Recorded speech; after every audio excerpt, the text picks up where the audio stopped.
ఖానామెట్లో భూముల వివాదంలో దగ్గుపాటి సురేష్ బాబు సహా ఆయన కుటుంబ సభ్యులపై తీవ్ర ఆరోపణలు వెలువెత్తాయి. 5 ఎకరాల ప్రైమ్ ల్యాండ్ ను కబ్జా చేశారని బాధితులు సోమాజిగూడ ప్రెస్ క్లబ్ లో ఆవేదన వ్యక్తం చేశారు. తమ భూమిని అపర్ణ కన్స్ట్రక్షన్స్ తో కలిసి ఆక్రమించారని ఆరోపించారు. రంగారెడ్డి జిల్లా శెర్లింగంపల్లి మండలం ఖానామెట్లోని సర్వే నంబర్ 49/1 లో ఉన్న 5 ఎకరాల భూమిని 1994లో షేక్ అహ్మద్ కు ఎక్స్ సర్వీస్ మెన్ కోటాలో ప్రభుత్వం కేటాయించింది. అయితే దగ్గుబాటి సురేష్ బాబు ఈ 5 ఎకరాల భూమిని కబ్జా చేశారని బాధితులు ఆరోపిస్తున్నారు.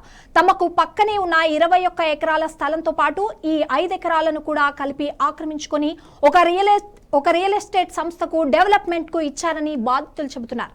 ప్రస్తుతం కోర్టు పరిధిలో ఉన్నప్పటికీ ఎలాంటి నిర్మాణాలు చేపట్టవద్దని ఆదేశాలున్నా అక్రమంగా నిర్మాణాలు జరుగుతున్నాయని ఆరోపణలున్నాయి.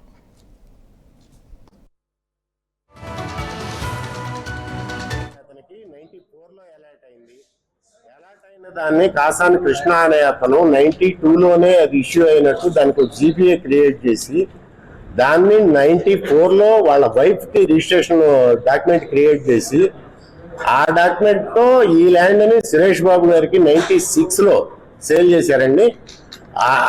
96లో వీళ్ళు కొనుక్కున్న సురేష్ బాబు గారు వాళ్ళు 2004 వరకు వెయిట్ చేశారు సార్. ఎందుకంటే దీనికి జీవో ఉంది, ఇష్యూ అయిన తర్వాత ఎక్స్ సర్వీస్ మెన్ కి 10 years బిలో దాన్ని కొన్నా అమ్మినా ఏదైనా ఇన్వాలిడ్ సార్.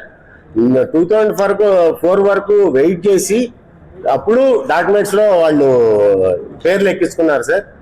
5 పేరు మీద రిజిస్ట్రేషన్ చేసుకున్నారు వాళ్ళు. 5 సురేష్ బాబు గారు, వెంకటేష్ బాబు గారు, రామానాయుడు గారు, లక్ష్మీనాయుడు గారు, ఇంకొక లక్ష్మి గారండి. 5 పేరు మీద రిజిస్ట్రేషన్ చేసుకున్నారు. ఆ 2005లో ఈ ex servicemen Sheikh Ahmed గారు ఎక్స్పైర్ అయ్యారు. ఎక్స్పైర్ అయిన తర్వాత ఈయన చాలా కాలం తర్వాత రెవెన్యూ ఆఫీస్కి వెళ్ళి డాక్యుమెంట్స్ చెక్ చేసుకుంటే వేరే వాళ్ళ పేర్లు ఉన్నాయి ఈ సర్వే నెంబర్లో అని చెప్తే అప్పుడు ఈ ఇష్యూ మీద మేము కోర్టుకి వెళ్ళాము సార్.